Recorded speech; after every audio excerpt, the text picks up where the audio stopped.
Jangan-jangan diet yang selama ini kalian lakuin tuh sia-sia. Funky.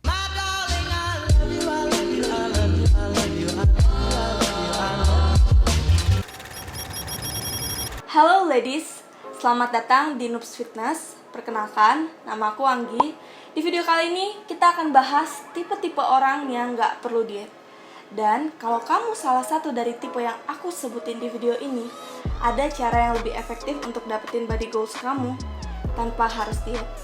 Stay tune. Jadi dulu tuh badan aku lumayan gendut ya. Waktu itu sekitar 60 kilo.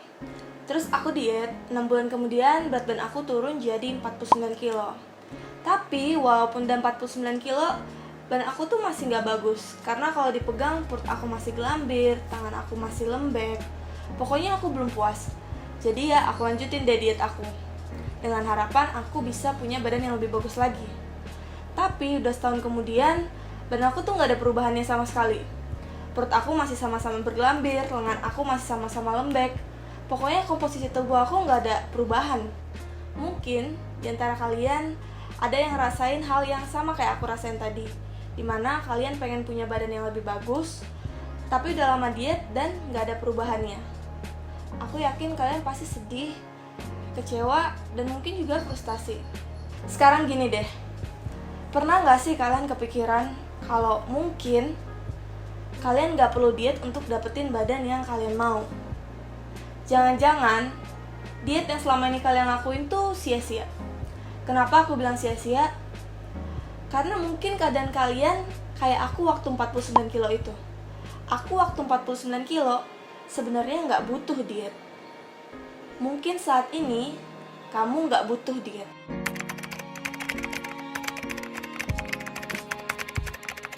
Orang yang pertama, orang yang skinny fat. Aku waktu 49 kilo itu termasuk dalam orang yang skinny fat. Ciri-ciri orang yang skinny fat gimana sih? Ya ciri-cirinya ya dia kurus, tapi kalau kita pegang tuh badannya lembek, nggak kencang dan nggak sekol. Itu bisa terjadi karena persentase lemak di dalam tubuhnya tinggi. Orang kurus tapi persentase lemak yang tinggi bisa terjadi karena massa ototnya rendah. Jadi untuk orang yang skinny fat, saat ini tuh bukan saatnya untuk mengurangi porsi makan kamu dan diet. Tapi yang harus kamu lakukan saat ini, membangun otot kamu melalui olahraga. Tapi tenang aja, kamu gak bakal kelihatan kayak Hulk gitu kok kalau punya otot, tenang. Sebagai referensi, ini aku 60 kilo, dan ini aku juga 60 kilo. Kalian bisa lihat kan, walaupun sama-sama 60 kilo, badan aku tuh beda banget. Itu karena aku yang di sebelah sini udah mulai mencoba untuk membangun dan menabung otot aku melalui olahraga.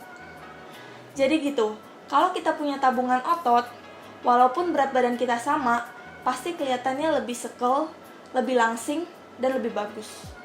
Orang yang kedua, remaja. Remaja kan masih ada di dalam masa pertumbuhannya. Jadi menurut aku, cukup risky untuk kamu yang masih remaja diet pada saat kamu masih masa pertumbuhan, kecuali kamu overweight atau obesitas ya.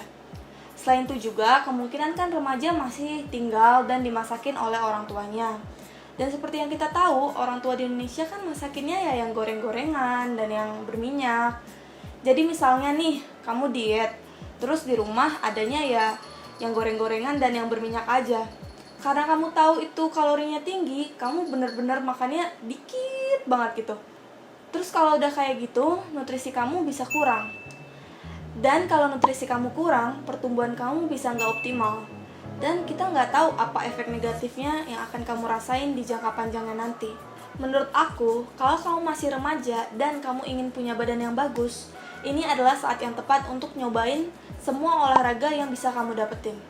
Lebih bagus lagi kalau kamu bisa angkat beban. Karena dengan olahraga angkat beban, kamu bisa menambah massa otot kamu.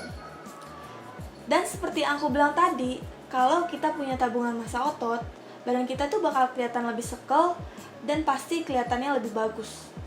Orang yang ketiga, orang yang punya prioritas lain di hidupnya yang udah cukup stressful. Contoh-contoh orang yang kayak gini tuh misalnya ibu-ibu yang baru melahirkan, teman-teman yang mau ikut SBMPTN atau CPNS, terus teman-teman yang punya project besar atau baru memulai bisnis, dan orang-orang lainnya yang kehidupan sehari-harinya itu udah cukup stressful. Menurut aku, ini bukan saat yang tepat untuk melakukan diet. Karena kalau kita mengurangi nutrisi yang masuk ke dalam tubuh kita, itu sama aja dilihat oleh tubuh kita sebagai stres. Bayangin, ngejalanin kehidupan sehari-hari aja udah cukup stressful. Gimana kita mau tambahin satu lagi stres, yaitu diet? Kalau misalnya kita kelebihan stres, banyak hal-hal negatif yang bakal kita rasain. Kita bisa sakit, menstruasi nggak lancar, hormon nggak karuan, dan nggak jarang yang gagal dietnya karena pelariannya ke makanan atau biasa yang kita sebut dengan stress eating. Untuk tipe orang nomor 3, lebih baik waktu dan tenaga yang dipunya saat ini digunakan untuk menyelesaikan masalahnya dulu. Selain itu, perbaiki kualitas makanan yang masuk ke tubuh. Dan kalau punya waktu tambahan, sempatkan untuk berolahraga. Jadi intinya, diet itu nggak untuk semua orang dan nggak untuk semua keadaan. Ada keadaan-keadaan yang harus kita penuhi supaya diet kita optimal. Percaya deh sama aku tuh pernah ada di keadaan orang yang pertama dan orang yang ketiga. Terus maksain untuk diet, setahun kemudian aku nggak dapetin hasil apa-apa. Tapi ya tetap aja semuanya itu bergantung ke kalian. Kalau kalian udah memikirkannya baik-baik dan kalian ingin diet, yaitu silahkan. Cuma menurut aku, kalau kamu termasuk ke dalam orang yang pertama, atau orang yang kedua, atau orang yang ketiga, dan kamu pengen punya badan yang bagus, hal-hal yang harus kamu perbaiki itu ini. Yang pertama, olahraga yang teratur dan terstruktur. Yang kedua, perbaiki kualitas tidur kamu. Bangunlah dan tidurlah di jam yang sama. Yang ketiga, perbaiki makronutrisi kamu. Perbaiki ya, bukan dikurangi. Mungkin untuk makronutrisi aku akan bahas di video-video aku selanjutnya. Untuk sekarang, segitu dulu dari aku. Semoga video ini membantu kalian untuk membuat keputusan yang lebih bijak apakah kalian mau diet atau enggak. Terima kasih udah menonton. Kita ketemu lagi ya di video selanjutnya. Bye!